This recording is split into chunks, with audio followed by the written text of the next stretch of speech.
శ్రీ కనకదుర్గ జ్యోతిష్యాలయం ప్రేమ సమస్యలు, స్త్రీ పురుష వశీకరణ, ఆరోగ్య సమస్యలు, భార్యాభర్తల మధ్య గొడవలు, కుటుంబ సమస్యలు, చేతబడి నివారణ, విదేశీ ప్రయాణం, పెళ్లి, సంతాన సమస్యలు, ఎటువంటి సమస్యలకైనా 100% పరిష్కారం చూపబడును. దూర ప్రాంతాల వారికి ఫోన్ ద్వారా పరిష్కారం చెప్పబడును. గురూజీ రామరాజు. Cell number 9666965577.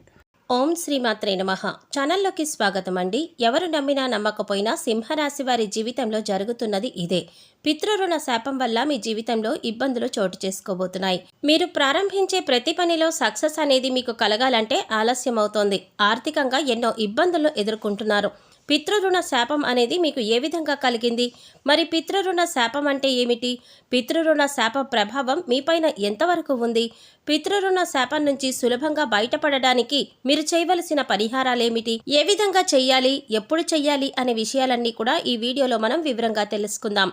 అంతకంటే ముందుగా మీరు కనుక మన ఛానల్ ఇప్పటి వరకు సబ్స్క్రైబ్ చేసుకోకపోతే సబ్స్క్రైబ్ చేసుకొని పక్కనే వచ్చిన బెల్ ఐకాన్ నొక్కి ఆల్ సెలెక్ట్ చేసుకుంటే మేము ఇలాంటి వీడియోస్ అప్లోడ్ చేయగానే ముందుగా మీ మొబైల్కి నోటిఫికేషన్ వస్తుంది. ఇక వివరాల్లోకి వెళ్ళిపోతే, సింహరాశికి చెందిన పురుషులు దృఢ సంకల్పంతో కార్యాచరణ శక్తిని కలిగి ఉంటారు. అనుకున్నది సాధించేంత వరకు నిద్రపోని మనస్తత్వం కలవారై ఉంటారు. వీరు అందరినీ ప్రేమించే మనస్తత్వం కలిగి, అందాన్ని ఆరాధించే హృదయం కలిగి సంగీతాన్ని ఆస్వాదిస్తారు. సింహరాశి వారు ఏ స్థాయిలో ఇతరులను ప్రేమిస్తున్నారో అదే స్థాయిలో ఎదుటి వ్యక్తి నుంచి ప్రేమను ఆశిస్తారు. ఈ గుణం వల్ల వీరు ఫలితాల కోసం ఎంతకాలమైనా ఎదురు చూస్తారు. ఎలాంటి చికాకులనైనా ఎదుర్కొంటారు. సింహరాశి వారిని కష్టాలు భయపెట్టినా కిందకు పడదోయవు. అదృష్టానికి దగ్గరగా జీవితం నడుస్తుంది. విలాసవంతమైన జీవితాన్ని గడుపుతారు. ప్రారంభ జీవితానికి తర్వాత జీవితానికి సంబంధం ఉండదు. వివాహానంతరం జీవితం బాగుంటుంది. సింహరాశి వారు ఆనందంగా జీవిస్తారు. వీరు అందమైన, కళాత్మకమైనటువంటి వస్తువులను సేకరించుట అనే అభిరుచిని కలిగి ఉంటారు. దాని కొరకు ఎంత ధనాన్నైనా వ్యయం చేస్తారు. మంచి వస్త్రధారణ చేసుకోవటం అంటే వీరికి చాలా ఇష్టం. మంచి రుచికరమైనటువంటి ఆహారం తీసుకోవాలని అనుకుంటూ ఉంటారు. వీరు ఏ పని అందు అలసట చెందక ఓపికతో కష్టపడి పనిచేసే మనస్తత్వం కలవారు. సాధారణంగా సింహరాశి వారు సహనం ఎప్పటికీ కోల్పోరు. సింహరాశి వారికి కోపం ఎంత త్వరగా వస్తుందో మరియు వచ్చిన కోపం తగ్గడం చాలా కష్టం. సింహరాశి వారు దృఢమైనటువంటి నిర్ణయాలు తీసుకుంటారు. దానివల్ల మొండితనం పెరిగి నష్టం చేకూరుతుంది. కాబట్టి వీరు మొండి పట్టుదలను విడవాలి. సింహరాశి వారు ప్రేమకు లొంగిపోతారు. సింహరాశికి చెందిన స్త్రీల విషయానికి వస్తే దృఢ సంకల్పం, గుణగణాలతో అపూర్వమైన శక్తియుక్తుల్ని కలిగి ఉంటారు. అనుకున్న పనిని సాధించేంత వరకు తమ ప్రయత్నాలను కొనసాగిస్తూనే ఉంటారు. సంగీతం, సౌందర్యం అంటే సింహరాశి స్త్రీలకు అత్యంత ప్రీతికరం. మొండితనం, స్థిరమైన స్వభావాలు వీరిలో ప్రస్ఫుటంగా కనిపిస్తాయి. సింహరాశి స్త్రీలకు కోపం చాలా త్వరగా వస్తుంది. అయితే ఆ కోపం ఎంతోసేపు కొనసాగదు. దాని నుంచి చాలా వేగంగా బయటపడి ఆ విషయాన్ని అంతటితో మర్చిపోతారు. కుటుంబ సభ్యులు తమ పూర్వీకులను, వృద్ధులను చూసుకోవడంలో విఫలమైనందుకు మరియు తమను తాము రక్షించుకోవడానికి వారిని విడిచిపెట్టినందుకు వార్షిక ఆచారాలు అంటే సంవత్సరికం, పితృకార్యాలు వంటి ప్రాథమిక అవసరాలు వంటి వాటికి కట్టుబడి ఉండడంలో విఫలమైతే కూడా ఈ పితృరుణ శాపాలు తగులుతాయి. ఇక సింహరాశి వారికి పితృరుణ శాపం కారణంగా ప్రతి విషయంలోనూ ఆటంకాలే ఏర్పడతాయి. మీరు ఒక పని ప్రారంభించాలంటే ఆ పని అనేది ముందుకు వెళ్ళదు. ఏదో ఒక సమస్య అనేది విజృంభిస్తుంది. వ్యక్తిగత మరియు సామాజిక జీవితంలో ప్రతికూల వాతావరణం మరియు చిన్న విషయాలపైన వాదనలు జరుగుతాయి. నిరంతరం అనారోగ్యం కారణంగా వ్యక్తి ఆర్థిక అలాగే శారీరక సమస్యలు ఎదుర్కొంటారు. అంతేకాకుండా కుటుంబంలో ఆత్మహత్యలు, ప్రమాదాలు వంటి అసహజ మరణాలు కూడా సంభవిస్తాయి.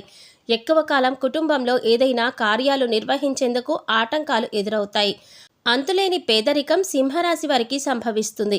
ఉద్యోగం విషయంలో నిర్ణయాలు తీసుకున్నారనుకోండి, నిర్ణయం దగ్గరే ఆగిపోతుంది, కానీ అది ఆచరణలో పెట్టడం జరగదు. ఉద్యోగంలో ప్రమోషన్ వస్తుందని గట్టి నమ్మకంతో ఉంటారు, కానీ ప్రమోషన్ రాదు. మీకు అప్పగించిన పనిని మీరు ఎంత శ్రద్ధగా, సక్రమంగా చేసినా శ్రమకు తగ్గ ఫలితం రాదు. ఆదాయంలో మార్పులనేవి చోటు చేసుకోవు. ఎటువంటి ప్రమోషన్లు కానీ ఉండవు. పితృరుణ శాపం ఈ విధంగా మిమ్మల్ని వెంటాడుతుంది. అలాగే ఖచ్చితంగా ఈ పని అయిపోయిందని చివరి వరకు వచ్చిన పని కూడా ఆగిపోవడం లాంటివి జరుగుతూ ఉంటాయి. ఎప్పుడో మీరు తెలిసి తెలియక చేసిన పనుల వల్ల ఆ శాపంతో మీరు బాధపడుతూ ఉంటారు. ఏ నిర్ణయం తీసుకున్నా సరే మీకు అనుకూలంగా మాత్రం ఉండదు. అయితే మీరు ఇలా అనుకోవచ్చు, మా తల్లిదండ్రులను మేము చాలా బాగా చూసుకుంటున్నాం కదా, పితృరుణ శాపం అంటున్నారేంటి అని అనుకోవచ్చు. ఈ జన్మలో మీరు మీ తల్లిదండ్రులకు ఎటువంటి లోటు లేకుండా చూసుకోవచ్చు. కానీ పూర్వ జన్మలో మీరు తల్లిదండ్రుల్ని సరిగ్గా చూసుకోకపోవడం కారణంగా మీకు ఈ శాపం అనేది తగులుతుంది. అంతేకాకుండా ఒకవేళ మీరు చెయ్యకపోయినా మీ పూర్వీకులు కూడా చేసిన ఆ శాపం అనేది మిమ్మల్ని వెంటాడుతూ ఉంటుంది. ఈ విధంగా మీకు పితృరుణ శాపం అనేది వెంటాడుతుంది. దాని కారణంగానే వ్యాపారపరంగా వ్యాపారంలో అభివృద్ధి అనేది ఉండదు. కుటుంబ సభ్యులకి మీకు మధ్య చిన్న చిన్న విభేదాలు వస్తూనే ఉంటాయి. సంతానపరంగా కూడా వాళ్ళ వైపు నుంచి కూడా మీకు ఏదో ఒక సమస్య అనేది వస్తుంది. అలాగే వారు కూడా మిమ్మల్ని చిన్న చూపు చూడటం, మీతో అసభ్యంగా ప్రవర్తించడం చేస్తూ ఉంటారు. ఉద్యోగ ప్రయత్నాలు చేస్తున్న వారికి ఉద్యోగ అవకాశాలు రాక బాధపడుతూ ఉంటారు. ఆర్థిక పరంగా ఎన్నో ఇబ్బందులు ఎదుర్కొంటారు. ఒక సమస్య తర్వాత ఇంకొక సమస్య, ఇంకొక సమస్య తర్వాత మరొక సమస్య, ఇలా సమస్యల మీద సమస్యలు వస్తూనే ఉంటాయి. దాన్ని అధిగమించడం ఎలాగో మీరు తెలియక సతమతం అయిపోతూ ఉంటారు. విద్యార్థులకు చదవడానికి కష్టంగా ఉంటుంది. ఎంత ప్రయత్నించినా వారు ఉత్తీర్ణులు అవ్వలేరు. వివాహ సంబంధాలు ఎన్నో వస్తాయి. ఓకే చేద్దామనేసరికి మళ్ళీ తిరిగి వెళ్ళిపోతాయి. రాజకీయ నాయకులకు పదవి వచ్చినట్లే వస్తుంది, కానీ వెంటనే చేజారిపోతుంది. ఇలా ప్రతి విషయంలోనూ ఏదో ఒక అడ్డంకి వస్తూనే ఉంటుంది. దీనికి పరిష్కారం ఏమిటి అని మీరు పరిపరి విధాలుగా ఆలోచిస్తూనే ఉంటారు. మీరు జీవితంలో ముందుకు వెళ్ళడానికి ఈ పితృరుణ శాపం అనేది అనుకూలించదు. మిమ్మల్ని వెనక్కి లాగేస్తూ ఉంటుంది. అలాగే ఆరోగ్యపరంగా కూడా ఎన్నో సమస్యలు అనేవి ఎదుర్కొంటారు. పితృరుణ శాపం నుంచి బయటపడాలన్నా, ఇబ్బందులకు గురి చేస్తున్న సమస్యల నుంచి విముక్తి పొందాలన్నా, ప్రతి కార్యంలో కూడా తొందరగా ఫలితం రావాలన్నా మీరు కొన్ని పరిహారాలు పాటిస్తే సులభంగా ఈ పితృరుణ శాపం నుంచి, అలాగే మీకు కలిగినటువంటి బాధ నుంచి బయటపడగలుగుతారు. గత జన్మలో చేసిన పాపాల కారణంగా మరియు మీ పూర్వీకులు చేసిన కర్మ ఫలితం మిమ్మల్ని శాపాలనేవి వెంటాడుతూ ఉంటాయి. అటువంటి శాపాల నుంచి మీరు బయటపడటానికి కొన్ని పరిహారాలను ఇప్పుడు చూద్దాం. ప్రతి అమావాస్య రోజున బ్రాహ్మణులకు మనస్ఫూర్తిగా ఎటువంటి కల్మషం లేకుండా మాకు డబ్బు అయిపోతుంది అని బాధపడకుండా భోజనాలు పెట్టండి. పేదలకు కానీ వృద్ధులకు కానీ వీలైనంత సహాయం చేయండి. డబ్బు రూపంలో కావచ్చు, ఆహారం రూపంలో కావచ్చు, మీ ఇష్టం. వాళ్ళకి మీ సహాయాన్ని మాత్రం ముఖ్యంగా అందించండి. వాళ్లకు ఆహారం, బట్టలు, దుప్పట్లు దానం చేయండి. అలాగే మర్రి చెట్టుకు క్రమం తప్పకుండా నీరును పోయండి. మర్రి చెట్టు ఎక్కడున్నా సరే, మీ సమీపంలో ఉన్నా లేదా మీకు దూరంగా ఉన్నా సరే, ఎక్కడున్నా సరే అక్కడికి ప్రతిరోజు వెళ్ళి మర్రి చెట్టుకు నీళ్లు పోయండి. అంతేకాకుండా పక్షులకు కానీ, జంతువులు కానీ, ఆవులకు కానీ, కుక్కలకు కానీ మరియు ఆహారాన్ని కానీ, పాలను కానీ అందించండి. అలాగే దేవీ కాళికా స్తోత్ర మంత్రాలను భక్తి శ్రద్ధలతో ఉదయాన్నే స్నానం చేసి దీపారాధన చేసి పూజా మందిరంలో కూర్చుని దేవీ కాళికా స్తోత్ర మంత్ర జపాన్ని జపించడం ద్వారా మిమ్మల్ని వెంటాడుతున్నటువంటి శాపాలు ఏవైతే ఉన్నాయో వాటి నుంచి బయటపడగలుగుతారు.